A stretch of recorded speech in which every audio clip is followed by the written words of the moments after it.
श्रीपीठे सुरपूजिते शङ्खचक्र गदाहस्ते महालक्ष्मी नमोऽस्तुते नमस्ते गरुडारूढे कोलासुरभयङ्करी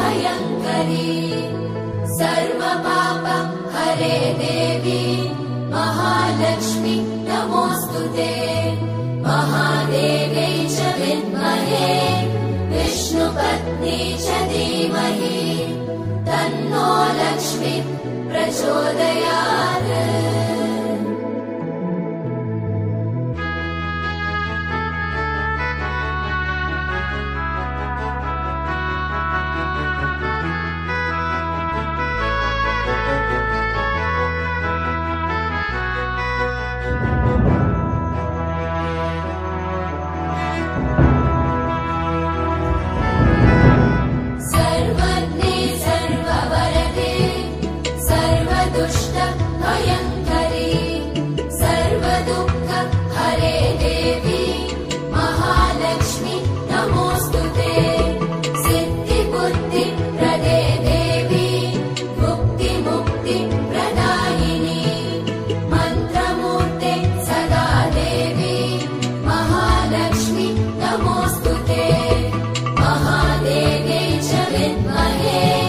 विष्णुपत्नी च धीमहि